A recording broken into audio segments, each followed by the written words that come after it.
Hello everyone, I greet you in the name of God Almighty. My name is Silas, and today we have a very interesting video to react to. It's actually a video of a sister. She asks Sheikh Mufti Menk that what if I believe in the message of Prophet Muhammad, may peace be upon him, but I do not convert to Islam, what made of her? So we are going to look at the response Sheikh Mufti Menk gave to the sister. So if it happens to be the first time of you checking out my channel, don't forget to subscribe to my channel and follow me on my Facebook and Instagram. And if you have any video you want me to react to, don't forget to drop it at the comment section and I'm going to check it out. So guys, before we get on to the video, I'm a theologian and I make this video not to discredit anyone's religion.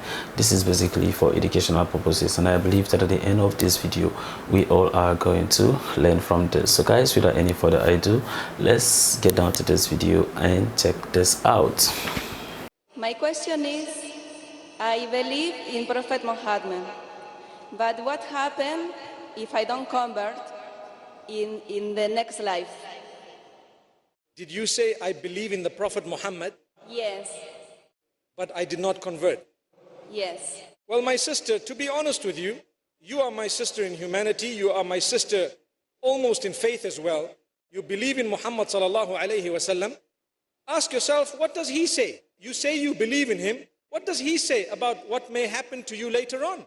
So if you really believe in him, then you would not need me to declare to you what may or may not happen to you later on. He says that if a person obviously believes in Muhammad sallallahu alayhi wasallam, I'm just trying to put two things together here because I'm sure you bear witness that there is only one God, don't you? Yes.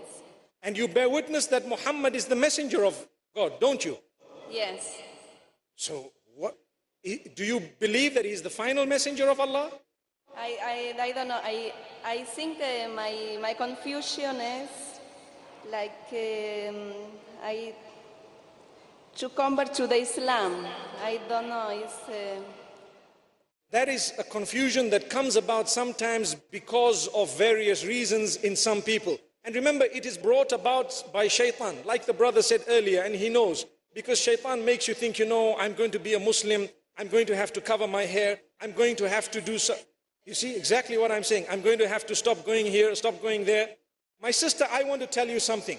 In essence, do you believe that all those rules and regulations, even though you are weak and you may not be able to adopt them immediately, but do you believe that they are the correct rules and regulations?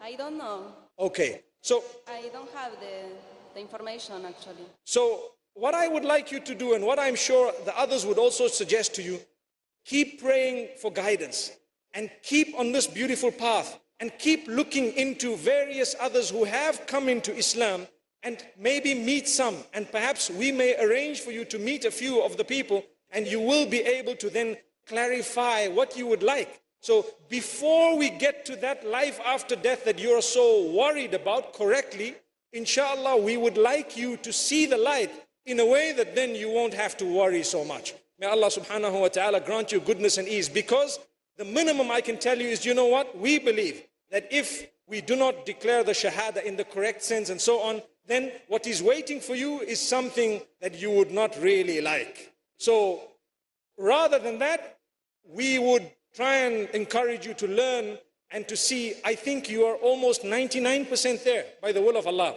To be honest, this is a beautiful platform of peace, a platform of clarification, and inshallah, see within the next 1 or 2 days, by the will of Allah subhanahu wa ta'ala, you will be able to streamline these thoughts of yours, and I pray that inshallah you will come through. Wow, that's a very interesting one. Of course, that has always been, in a sense, my question too, because that has always, in a sense, worried me. And then it's not that, of course, that I have not listened to the teachings of Prophet Muhammad or know what, in a sense, the message is all about. If you declare the shahada but you do not declare it, in a sense, the right way, then you should be ready for whatever that will come to you for not able to declare the shahada. It means that for you saying that there is one God and Prophet Muhammad is the last and then the final messenger. It's not that because I have not heard about his message, or I don't know what his message stand for, but then I choose to be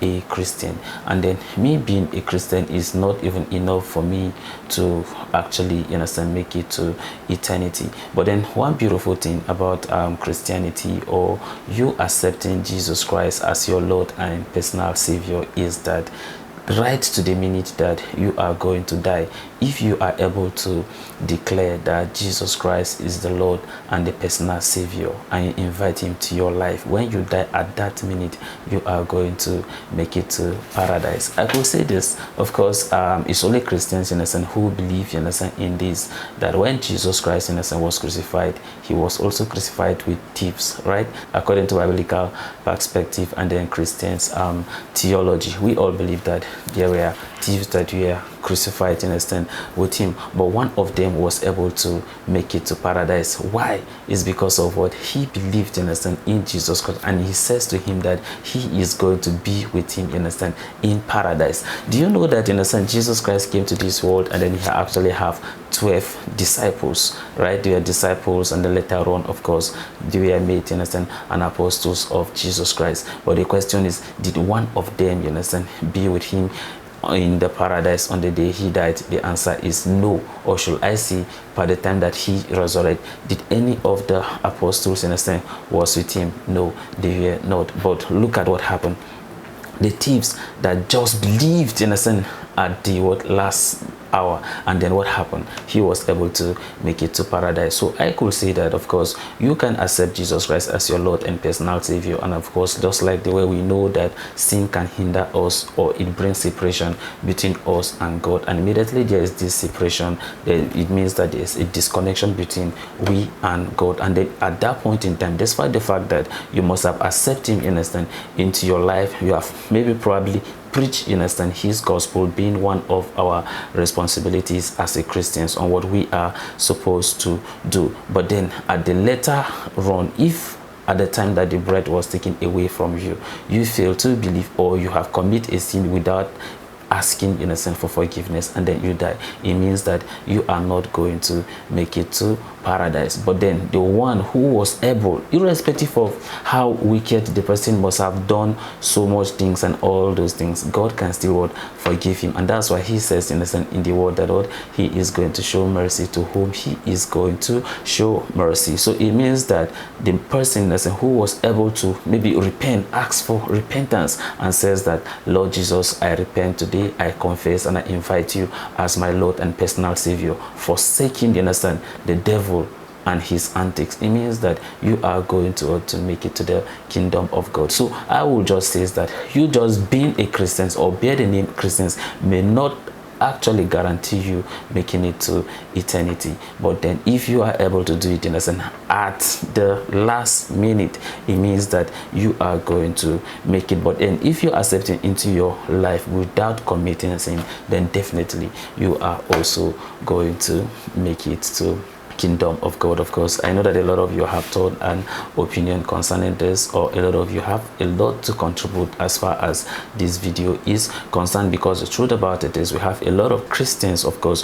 who have the same understanding, likewise how the lady is, or some of them are even confused, because some could say that, of course, like the Jews, for instance, do you believe in some of the things that the Jews believe?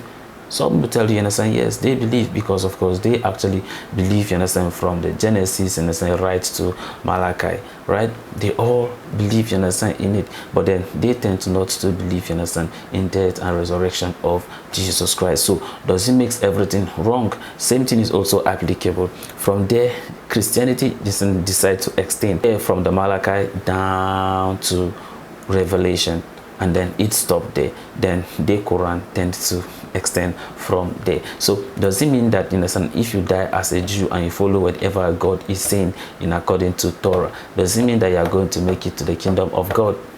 you can help me answer that very question. And then if you are a Christian and then you believe in death and resurrection of Jesus Christ, and then you die, would you make it to eternity?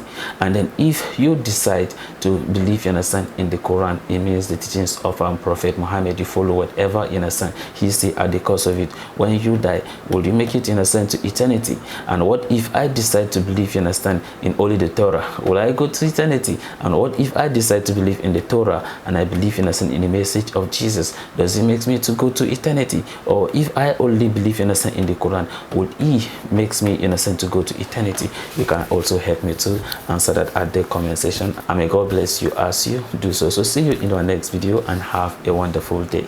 Goodbye.